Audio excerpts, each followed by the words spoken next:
Welcome, everyone. I'm so excited to be here today. I am excited for the opportunity and the invitation. So thank you, Elaine, for the opportunity. And so as you have seen, the topic today is the fundamentals of salon success. And why fundamentals of salon success, you may ask. And this is the way I like to present it is too often people desire to open and operate businesses more from an idea to destination standpoint. And it's about, okay, I've got this great idea. It looks easy. It looks simple. I found a location. I can do all of that. And it's great. You know, you can. People do. But the opposite side of that is the journey that says, how do I maintain what I have? And so what I want to do is take a little deep dive into the four key components or the four critical plans that every business owner should consider and have in place that really seat themselves with the fundamentals to ensure their salon or business success. So with that being said, we're going to go ahead and move on in to our presentation. And so who am I to teach on this topic? And so I had to stop a little bit. I didn't want to overwhelm you, but clearly I call myself a serial profit addict, okay? Because for me as a business consultant, a 24-year beauty industry professional, I've got 32 years in corporate America. I did not start in the beauty industry. I came out of college, went to General Motors as my first place of business that I actually was a supervisor in, and then went to different other companies like Pfizer Pharmaceuticals. So I had a 7-year run in operations with different manufacturers, to name a few. And so after that, I wanted to take a step back and slow down a bit. I had a 4-year-old daughter, a 16-year-old son at that point. And if you could do the math, you probably would equate that at a 16-year-old son. I had him when I was, of course, in high school. And so I wanted an opportunity to sort of take more control over my life. I was not one of those people who grew up desiring to be a cosmetologist where the story was my aunt, my mother, my grandmother, my uncle, my brother, cousin, whatever. None of that. All of my relatives were teachers. Everybody went to school and was a licensed teacher. And so I looked at two professions, cosmetology, the beauty industry, and or nursing to transition into because I wanted more control, more flexibility over my own schedule. And so it wasn't about, for me, the creative part so much as it was about I had the opportunity to create my own schedule, take control over my income. I was probably that person who never saw boundaries. So I was not a person who could be in a box and say, oh, well, I think outside of the box. I've always been that person who never saw a box.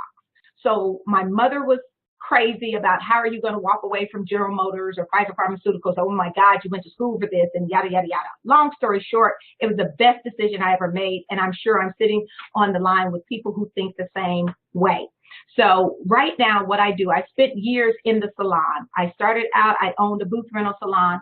I later grew into borrowed $100,000. And that is the gist of this presentation today, the fundamentals and the things that I had to learn myself, even with all the experience, and how to get it right.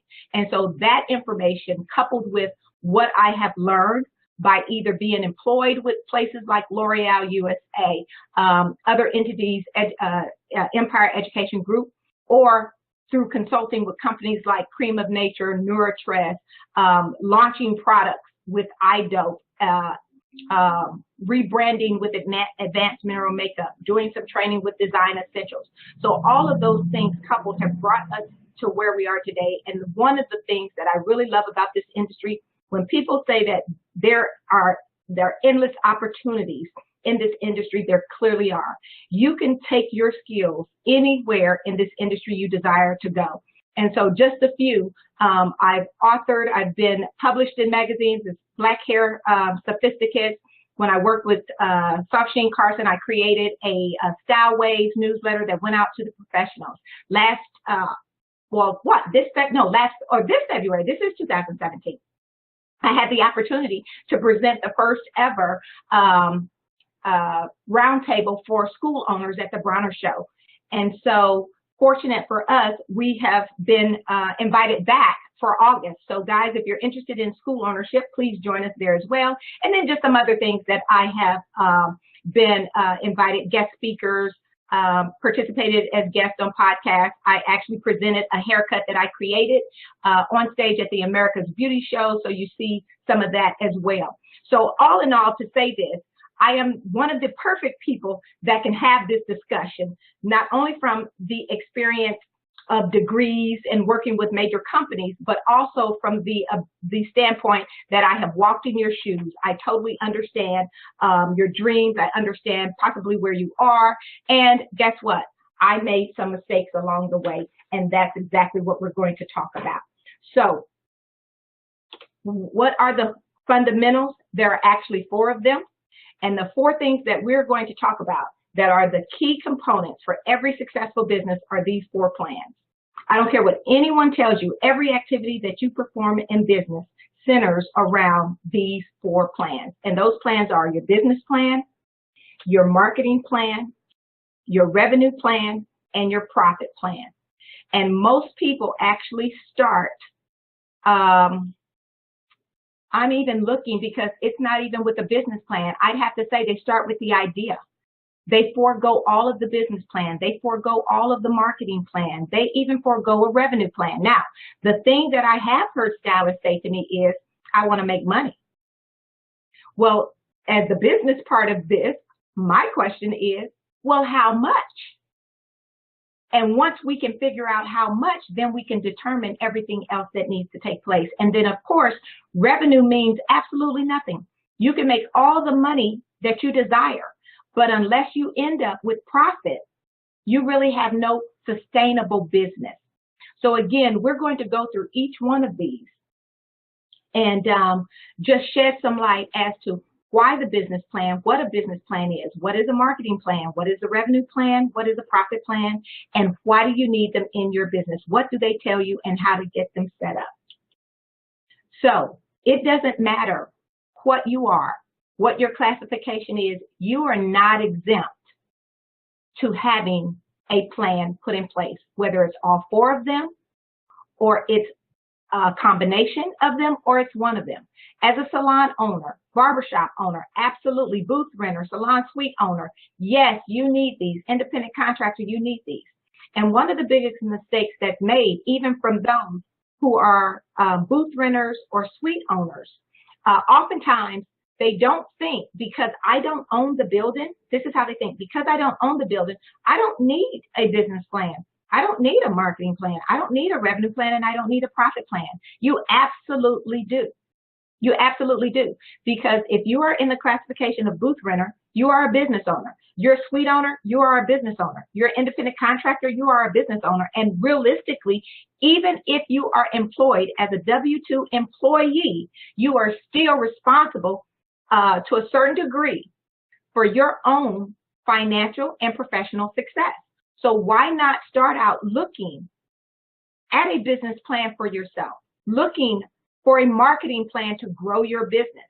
A lot of people may say, well, I'm an employee or I'm hired, I'm commissioned, and it's somebody else's responsibility. But at the end of the day, your success actually relies totally on you, not someone else.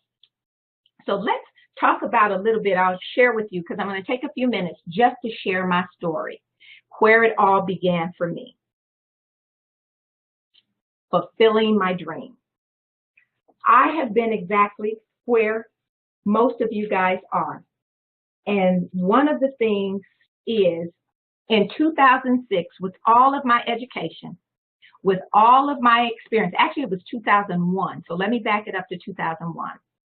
I remember I said I had a college degree, graduated business administration, got employed with General Motors, moved from General Motors 3 years later to Pfizer Pharmaceuticals in sales, moved from Pfizer Pharmaceuticals back into manufacturing with the Thermos company, was in manufacturing there, got promoted into marketing. So I did some sales, marketing, product development, all of those things that are really important, right?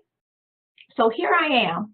I decided after that journey, like I said, at 32, I decided I was going to go to cosmetology school. So I did that. Went to cosmetology school, and a few years later, 1994, graduated from cosmetology school, opened my salon, grew my salons into a full service salon, and then I landed into the idea of that full service salon.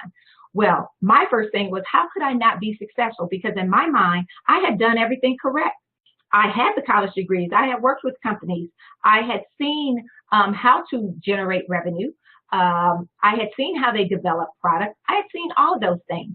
But there were some fundamental things that I actually missed in my journey of pure salon ownership. And when I talk about pure salon ownership, I mean, you go to the bank, you pour out your heart. And I had done the business plan. So I had done all of those things that I thought were the correct things to do. I had spent, and I mean, I had built a relationship. I had become known in the community. I had joined and were a member of and held positions as vice president of the local United Way. And I had been in Rotary, and I had done all these kinds of things that I thought were really important. So how could I not succeed in opening a business? How could I not succeed by putting together this business plan? Well, guess what? I put together that business plan and I presented it to a loan officer. And some of us think, because we've been in business for years, that it's just going to happen the way that we dreamt it to be. Well, it wasn't so for me. It took me 9 months back and forth with this loan officer, gathering information and gathering documents and getting pro forma projections together and all of that. Needless to say, long story short, fast forward, I ran into so many things that were not in that business plan that impacted my ability to even maintain my business through the first year. Now, let me share something with you, some statistics. And probably had I really done a little more due diligence and digging, I would have found this out at that time. Small Business Association statistics says that 50% of the businesses that open will close within the first year. 95% of those businesses won't last 5 years. And of those that last 5 years, less than 1% of those that last 5 years has a retirement or an exit strategy built into their plan. So let's talk a bit about that. Let's go into the first and most important part. The fundamentals of success is your business plan. So of the 4 plans, this is the one that's most important. What is the purpose of the business plan? Its primary focus and purpose is to provide a cohesive vision that is a blueprint. It also can be utilized and often is required when you are looking for outside investors, whether that's through a loan officer, whether that's through angel investors, whether that's through other investment companies or sources. So why do you need one? One, it proves that you're serious about your business. Okay, it actually makes you do some critical thinking about systems and processes and the entire business. 2, it establishes milestones. It allows you to do that. And what is a milestone? It says, hey, once I develop this plan, or I'm looking at the plan, how do I know I'm achieving certain things? What's going to be my sign to say, okay, Carla, you're on task, or okay, other salon owner or barbershop owner or suite owner, you're on task. Yes, you should have been here. These things should have been accomplished. So that's what one of the things the business plan provides to us. It helps us to understand who our competition. One of the things that I see that is the biggest misnomer in our industry is we look at every person that has a license as our competitor, and that's not true. We look at every person that does hair as our competitor, and that's not true. Your competition are people who actually provide a very similar service to a very similar target audience in the same competitive market or arena of which you operate. So even though there may be a multitude of people who provide hair care services or salons or lash services or whatever, they are not always your competition. It helps you to understand your customer. This will be critical when you're talking about your pricing strategies, when you're talking about how much revenue you want, because if we're not marketing to the right person who is willing to pay the prices that we offer, then we're marketing to the wrong person. We're not understanding who our core user is. Okay. The next thing is bring assumptions to the foreground, right? So this allows you the opportunity to make assumptions. So it's the what if kind of scenario. That's what's inclusive of your business plan. Your investors want to see what are the assumptions that you're making these statements on. How are you assuming these things and why? Okay, then we'll have to assess the feasibility, right?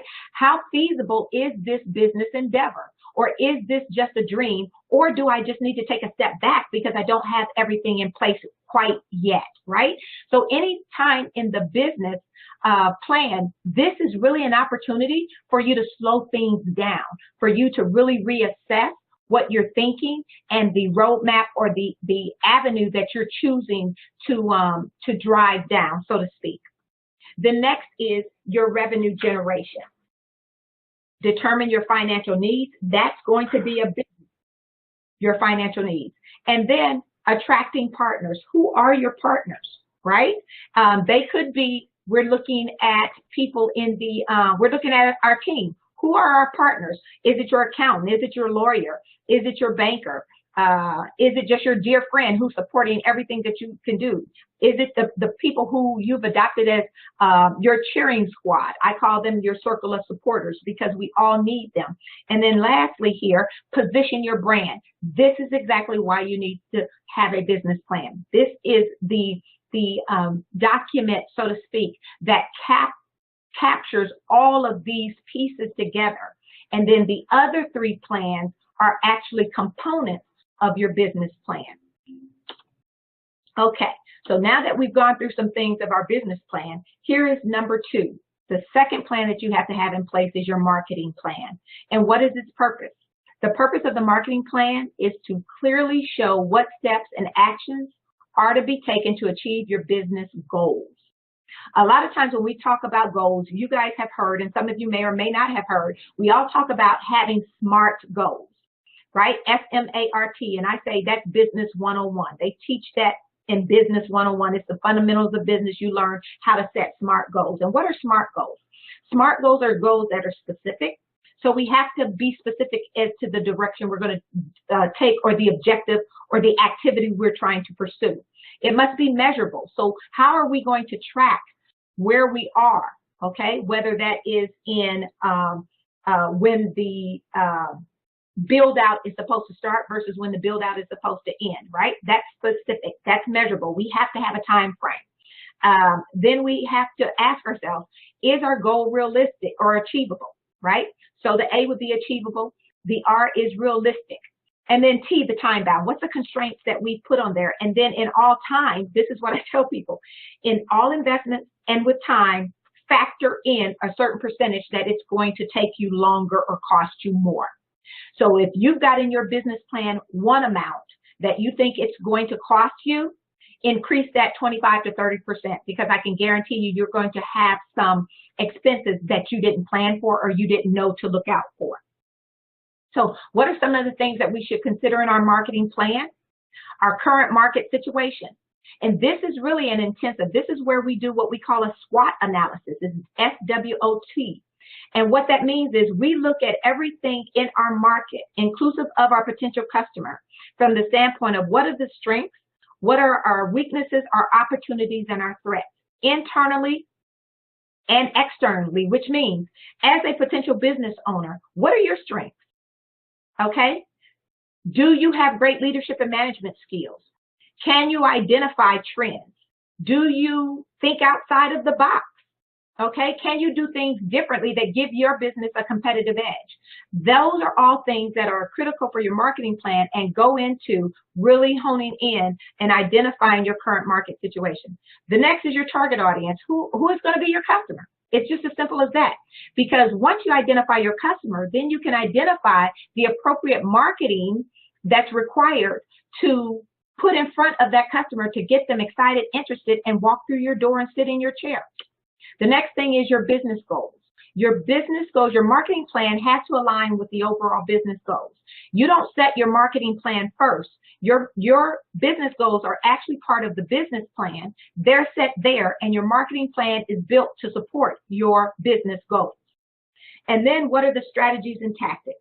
Strategies are really those things that we outline, the how, the tactics are the what. Okay, so how are we going to do this is the strategy. The tactics are the what. How are we going to execute? What needs to be done for us to execute? And then we have our budget. There always is a marketing budget, guys. You always have to have a marketing budget. So for the independent person that's on the call, and when I say independent, that includes that salon owner, that includes the barbershop owner. Why? You're not part of a larger corporation. You're not part of a franchise. So you are an independent business owner. You must operate on a budget. Your budget has to include your personal finances, your business finances, as well as the finances of that you're going to generate from the services or the product that you sell. And so you have to have three, or actually two budgets. Your finances have to support two areas, one personal and one professional. And oftentimes that's where business owners miss the mark, is because we're overconsumed in terms of getting people through the door, that we often forget to include that we have to live as well. So how much money will we need to build into our budget to sustain ourselves? And so that's really critical. Then the third fundamental, or the foundation or plan, is the revenue plan. So once you have your business plan, once you have your revenue plan, your marketing plan, now it's time to talk about your revenue plan. What are you going to do to generate the money? Who is going to be the customer? What prices are you going to need to set? Because remember, we actually create a revenue plan that helps support the next plan, which is the profit plan. And we'll talk about how these two tie together when I get there. So the purpose of the revenue plan is merely to provide the necessary monetary sources to fund the growth of the business. Now, there is a key word there that I want you to take away. And the key word in its purpose of a revenue plan is growth. Not that we're open, but that we're able to open, grow, and sustain a profitable business. That's why a revenue plan is so important. So let's look at some of the key things and why you need one. We have to have a revenue plan to fund growth for your products and or services. It funds our marketing plans, our promotions. I don't care if you do social media. You might want to run a Facebook ad, an Instagram ad. You might want to advertise on Twitter. You might want to advertise on LinkedIn. At the end of the day, that costs money. You have to know what percentage of your total revenue plan is dedicated to your marketing plan. Is it 3%, 5%? Don't know. That's based on your marketing plan that you've created. Then you back into how much it's going to cost, and you have to factor that into your revenue plan. Can your revenue plan support it? The way you have your business designed, does it support the activity that you want to do? Then 3, it also helps establish your pricing that's required. So keep this in mind. The lower the price for your product or services, the more people you would have to get that product or service in front of. The higher the price, the less amount of people you need. Now, where do we make our most money? The ideal spot is to have a higher price and sell it to more people. That's where we really benefit. You work harder by having a lower price product, and you're driving your business based on price. And one of the things I tell professionals in the industry of business owners is, if your whole competitive plan is to compete on price, you've already failed in your business. You will never grow a business competing on price. It does not give you a clear competitive point of difference. It helps us maintain our business goals. So we have to have a clear picture. It's not looking through a crystal ball and hoping that something happens. Hope is not a strategy for business success. We have to have sound plans, and we have to have business goals. And every one of our activities has to be funded. And the only way to get them funded is that we understand and we have built them into our revenue plan. Then the other thing is, it helps us when we have money, we have a revenue plan. It helps us gain access to lines of credit. And then it also helps us to raise more capital. Think about it this way.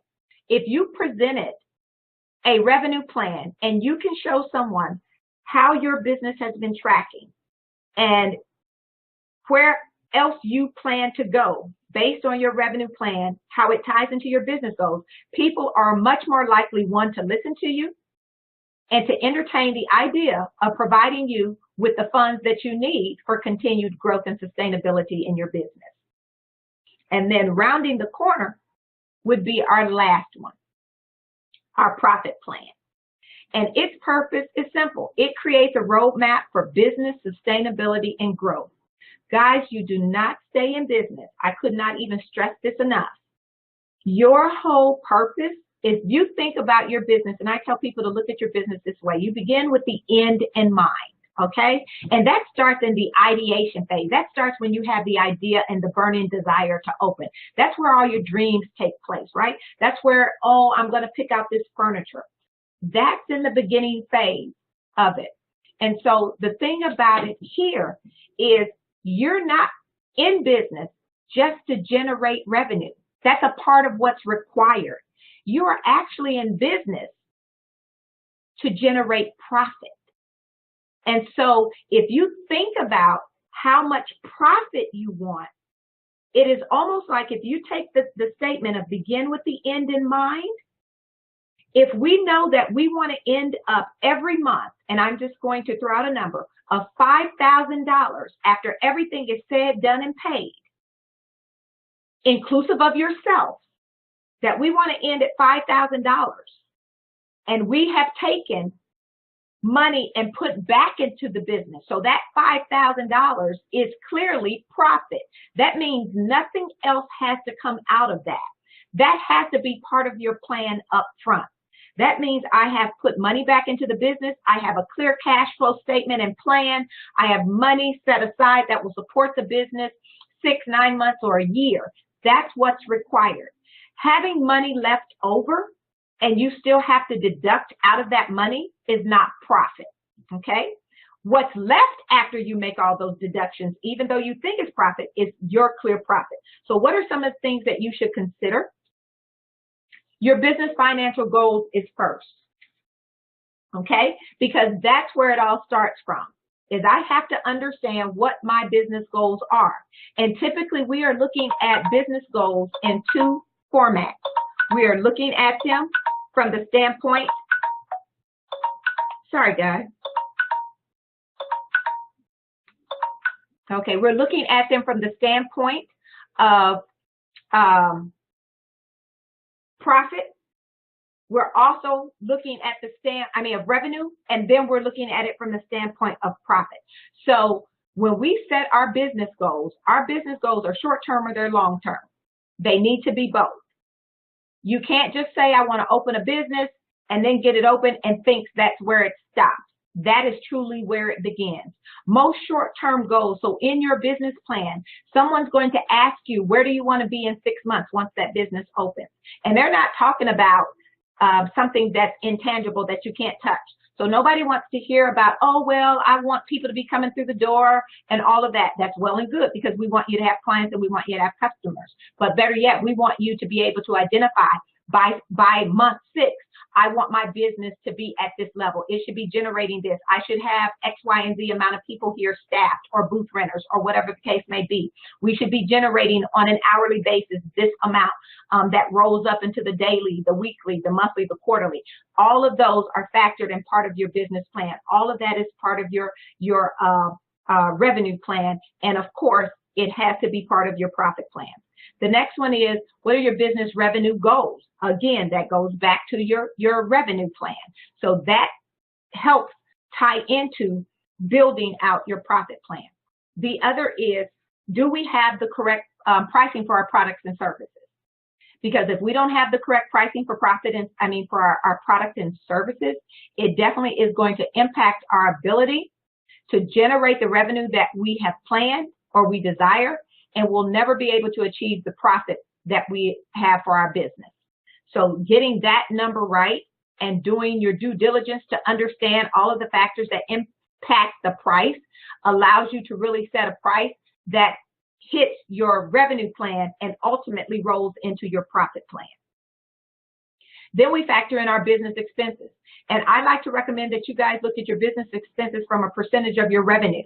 So if you're bringing in $50,000 a month, as an example, what percentage is your rent? What percentage is your payroll? What percentage is your advertising? What percentage is your professional fees for your accountant?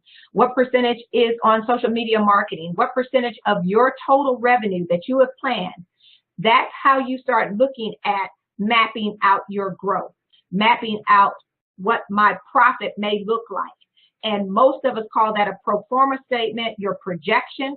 So you need two. You will need an actual projection, and then each month you will match your actuals with your projections to see exactly how far you're off.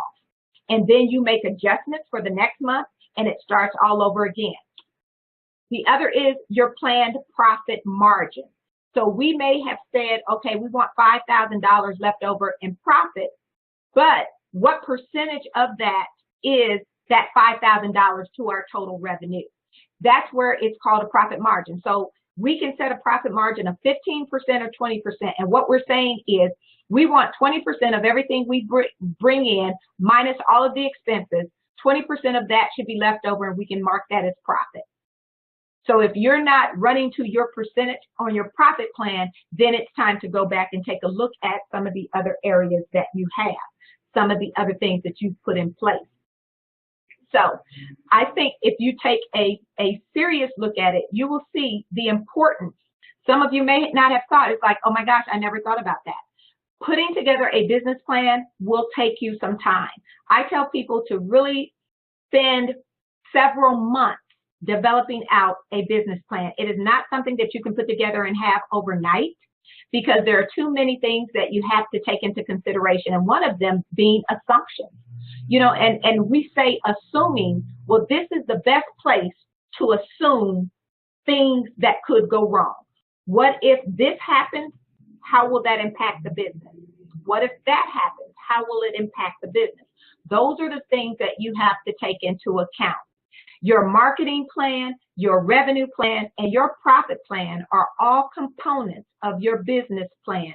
They will be sections where you will have to break out and look at independently, but each one of them will roll up into your overall business goals that you've established in your business plan.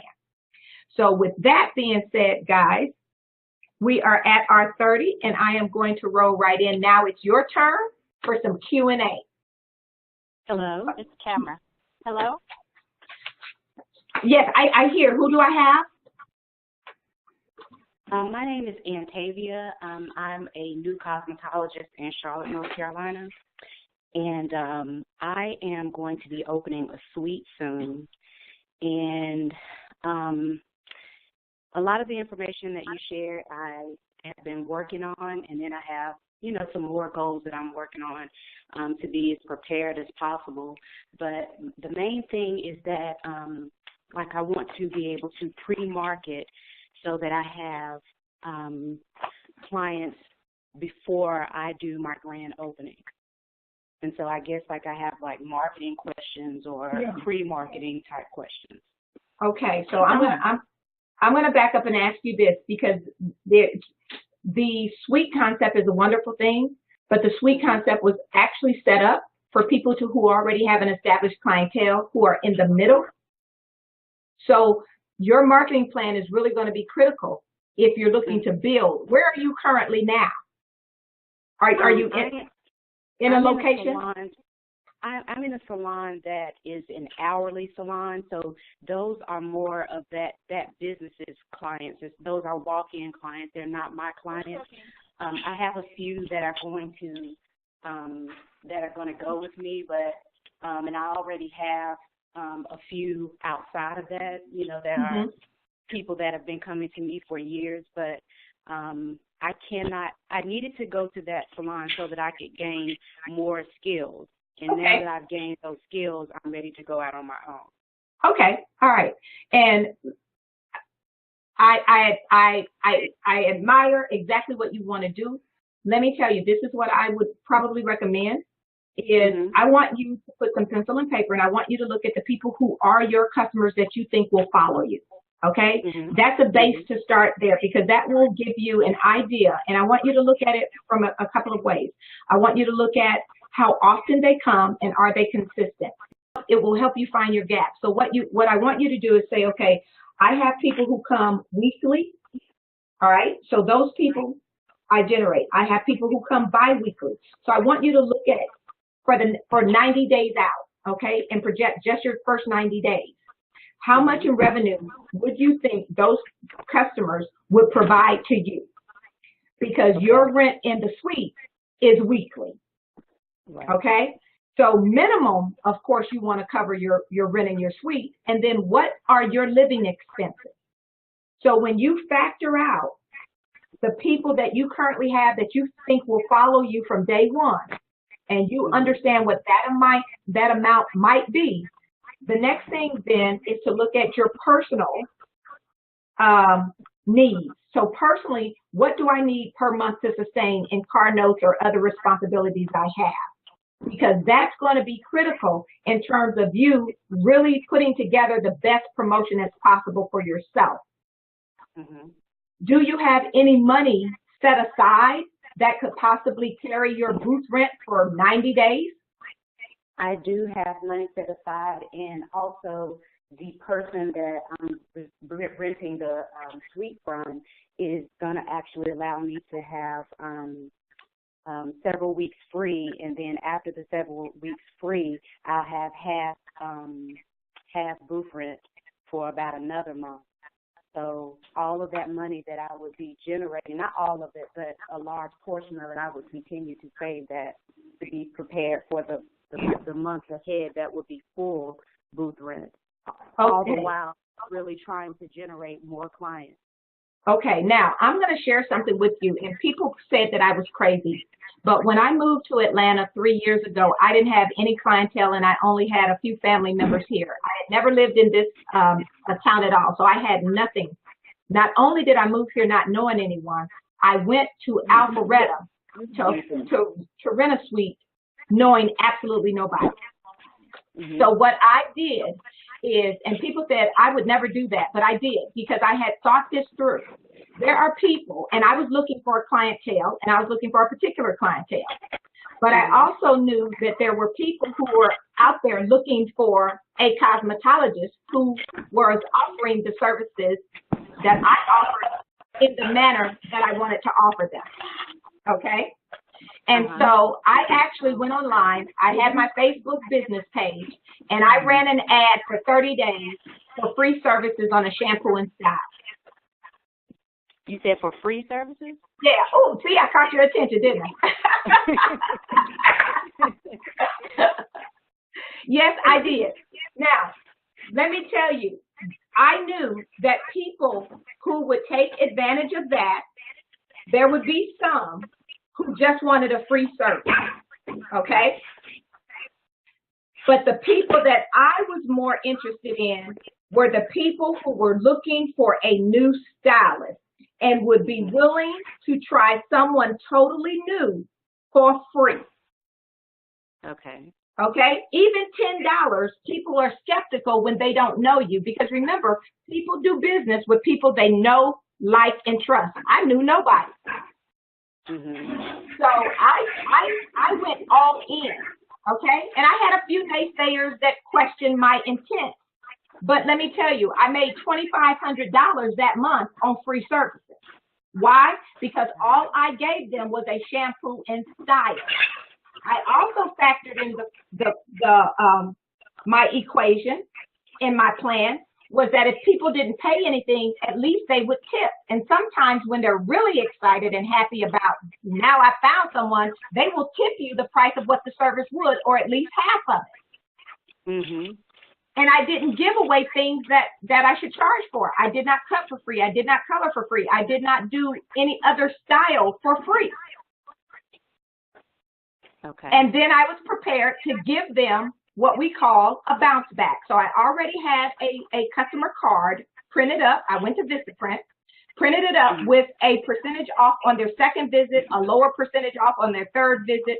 On their fourth visit, I gave them a buy one, get one. So bring a friend. So it had a built-in referral program in it.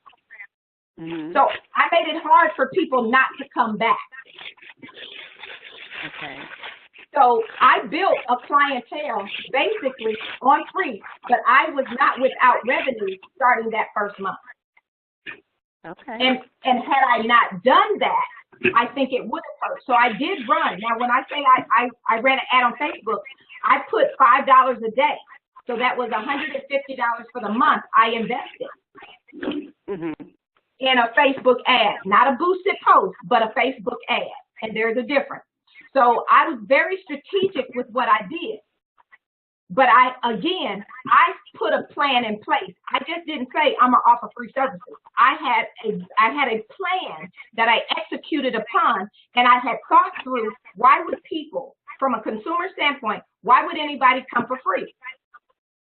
Well, the only people who would really come are the people who are looking for people, and I'm looking for people. Mm-hmm. And that's exactly what happened. Carla. Yes. With that plan, you said you made, I think, $2,500 that month. What Yes. had you projected for that month? Like when you put your plan together? Actually, when I projected it, I figured if I could make $1,000, that was my plan. If I could just do $1,000, because I had some other money, so I was trying to balance it, but I exceeded what I did. And because, of course, you make sure, because everything has to be a well-oiled machine. So you have to practice it. You have to make sure that you're not overbooking, because people who are coming to a suite, most people are coming to a suite, to be honest with you, because they do like the privacy. And that is one of the things that I wanted to provide. So I made sure that every customer, remember, this is my first experience. I get one shot with this customer, and it's free, right? And so that's where my other skills went into. Not only did I consult with them, I looked at what they heard. I asked them the questions of, were they looking for a salon? What brought them in there today? Understanding too, yes, this is for the shampoo and style, but hey, we're open if you need a hair color, a retouch, whatever. And that's how I made it. But I made sure that I booked enough time to honor those services. And mind you, now this is the kicker. I only worked 3 days a week when I first started. I didn't work 5 days a week. Wow. I only worked 3 days a week. And let me share with you, I didn't work on Tuesdays and Wednesdays. Those are very slow days. I worked on Thursday, Friday, and Saturday. And when my Thursday, Friday, and Saturday began to be booked, then I opened up a Wednesday or a Tuesday. One of the things I wasn't going to do is drive 20 miles to sit for one customer or no customers. So, and the reason being, had I been in an open place like a booth rental salon where they get traffic, I'd have showed up because I would have had the opportunity. But in a suite, you don't get walk-in traffic. So it had to be planned. So I had to look at what were some of the things that I could do to maximize my time. And so I wasn't going to just show up, because people just don't walk into a suite looking for a service. Mm-hmm. And so that's one thing to keep in mind when you're marketing. This is Antavia again. So let's see, what was I going to say? With this special, the suite is right across the street from the college. Okay. And so I believe me, I don't mind doing the free services. No. I'm not telling you to do it. I'm just sharing with you what worked for me. Because Right. I think it's a great plan. What I'm saying is, I'm wondering the factor of college students. When I was in college, I would have probably taken advantage of that opportunity and not gone back. And I know you said that some people are going to do that, but do you think because of the area that I'm in that it may be used too much by those people that are not really going to come back? Well, no, I didn't. To be honest with you, I only had about 3 people that just came because it was free. And I didn't treat them any different. I knew when they left. Carla? Uh-huh. Oh, I'm sorry. I was just going to say also with, like, if you do something like a Facebook ad, you can make sure that you target not necessarily those college students, because it's not like you're putting a flyer up where their college students are seeing it. So it's getting your target market as well. Right. Okay. Yeah. And you can also, college students are always looking for a discount. When I worked in a college town, I gave them a discount on the days I worked in the town. I did 2 days a week in a different town when I was in Illinois. And so I drove 2 days a week and I serviced college students. Their prices were discounted versus what I had in my salon an hour away. But I knew the market. That's why it's important to understand the customer you're dealing with and understand what it's going to take to support. There was not a salon that was close to campus, and I was basically across the street in a plaza, so I was very convenient for them. And so I didn't take appointments. I took walk-ins because college students will cancel. So I wasn't going to drive an hour and 15 minutes away for 7 people to not show up. So I only took walk-ins for my college students, and they would wait. They didn't care. They're talking to each other. They come with friends. They didn't care. But again, it's important to understand who your consumer is and the behaviors of those consumers. And all of those, when we go back to your plan, have to be part of your marketing plan. So what are some ways that you can find that out? Like, how do you find out, like, the behavior of your customer? One is you can ask them questions, so survey them. When you're there, you ask them what they like, and most people will bring people that are like them, right? That's who we associate with. So when you're looking at that, there are 2 things. You look at and they'll tell you where they like to shop. They tell you where they like to eat. They tell you they tell you what they value in terms of where they will spend more money. So you have to be in tune to that. So when you're looking at that college student, even college students have different segments. Okay, so you have that college student who, hey, they come from a wealthy family. You have that college student at the very low who is struggling just to eat out of the cafeteria. All right, so you have to decide which one of those college segments that you really want to attract. So even in college, they have the ability to pay more. So if that's who you're going for, just understand that. You also can go on campus, okay? You can meet people, contact those who are in sororities. That's where I would start first. Because why? Because they got all girls. And they would probably have an element that you would want. So that way, it will help you to identify how you need to best serve them and what offers would resonate more with them and when. That's great. Hi, this is Karis. I am currently in a suite location. I've been there for about 2.5 years. And I would like to start to put a plan in place to move out of a suite and move into a freestanding salon.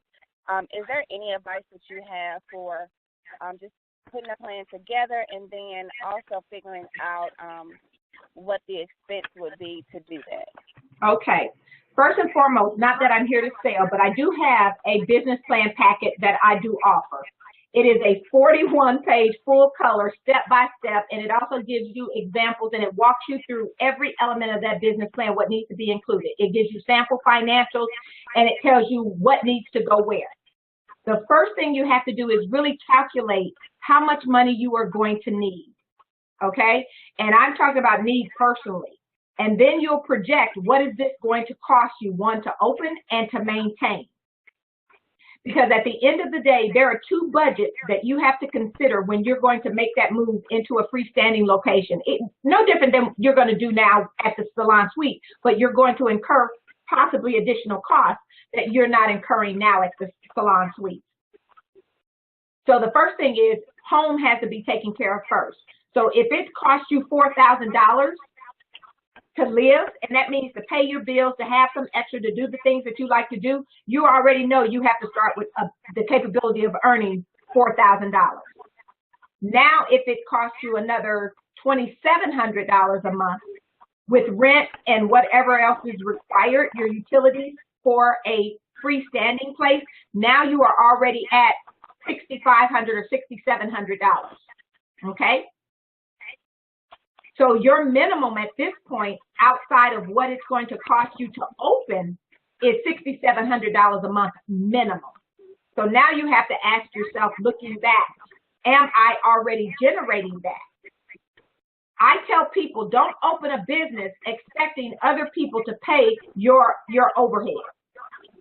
If you can't pay your overhead with no one in your salon, don't take out that lease. Because people are not obligated to stay and to pay. But if your name is on that lease, you're responsible for every expense that's incurred, whether you have 10 people in there or nobody. Okay. Okay? Yeah. So you've got to make sure you have enough financial backing, support, or revenue generation to take care of you and take care of their business if nobody is in. I would look at people being in the business as icing on the cake. That's the extra. Okay. Thank you. Yeah, you're welcome.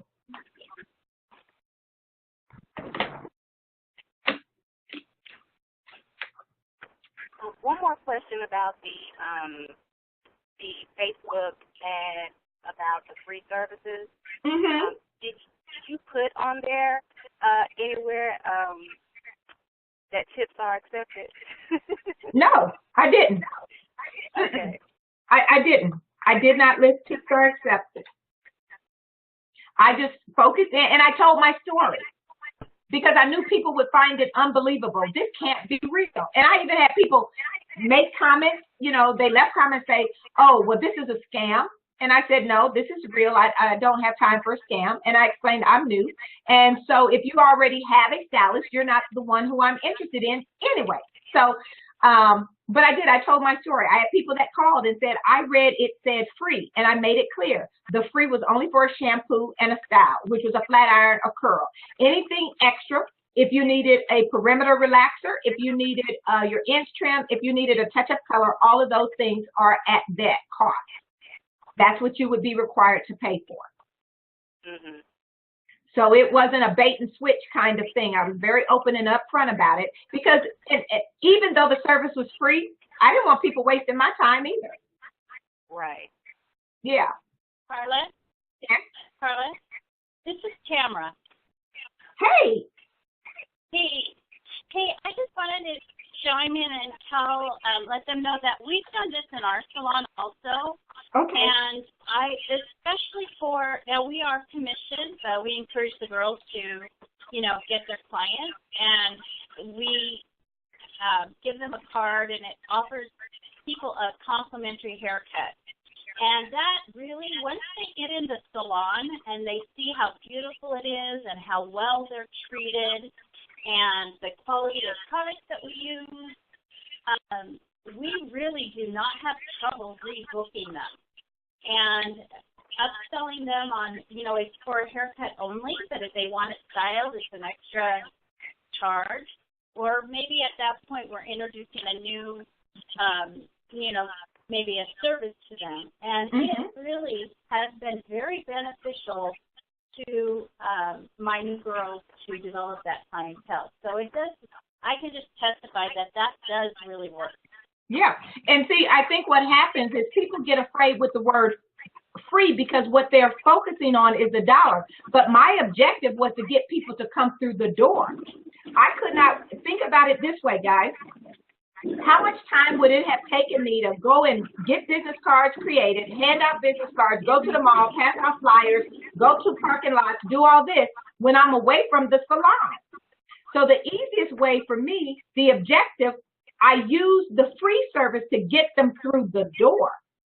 I just needed them to experience me.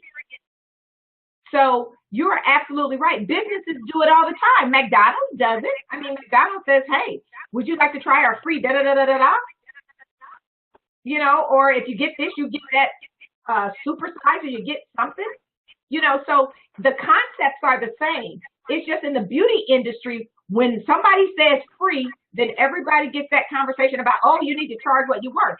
But if you have an objective that ties up, if this activity is in line with one of your business goals, and that was the strategy that you set, then that's okay. But where I wouldn't say do it is if you're just going to give away a free service and it's not tied to a business goal or even part of your revenue plan. So every activity that you do has to be tied to your business goal, which ultimately impacts your revenue goal. And Tamara is exactly right. I was going to say, would you require those people to make an appointment through online booking and not just, I guess that's really the only option anyway. Oh, that's all the only option I had was online booking. Okay. And then I confirmed them. So once it hit my online booking and I was notified via my phone, then I would call them immediately so that they could hear the tone of my voice. They could be like, oh my gosh, she's really pleasant. She's nice. Because what I tell people is they should be able to feel and see your smile over the phone. That's where the experience starts. It doesn't start when they walk through the door. That's why I don't shy away from the phone. I call every customer and I confirmed every appointment that was made. So even if that person had scheduled that appointment and it was for 2 days later, trust and believe the night before, I had already confirmed that call. The other thing too is that when you give, it will be given back to you. And if you come across with a service attitude, that you are serving these people and you're doing the best you can, so you do 110% to those free clients, they're going to feel a difference between you and the girl next door. And they're going to love that experience and share it with their friends. So when you have that kind of attitude in serving them, you're going to see a great reward. Yes. I agree with that. Yep. It does. It returns back to you. And remember, your customers can sense when you're not genuine. Okay, guys. So it is about time for us to wrap up. I thank you guys so much. So let me just share with you where you can reach me for those who are interested. And if anybody's interested in that business plan, it is on my website at Salon Solutions Group. But I do have a Facebook group that's called We Create that I'd really love to invite you to join. And it's really a business forum. It's where we share information. And so my tagline is industry elevation through business information. So whatever you're struggling with is a good place to join us. And so we're going to have some good things happening there. As a matter of fact, we have hot topics every day. But so here's my contact. And I thank you. Elaine, is there anything else before we close out? Nothing else. I just want to let everybody know that, of course, there will be the recording, and we're going to add some of the information that you spoke about and some links for our ANHP Pro members. So it will be added to our webinar library. We'll also be posting a blog that'll be open to the general public. All that'll be happening next week. And I just really want to say thank you, Carla. The information you have given has been wonderful. Well, thank you. And thank you to each of you who took the time out to join today. I really appreciate it. All right, thanks. All right. All right. Have a good evening. You guys. Goodbye. Thank you so much. Bye-bye.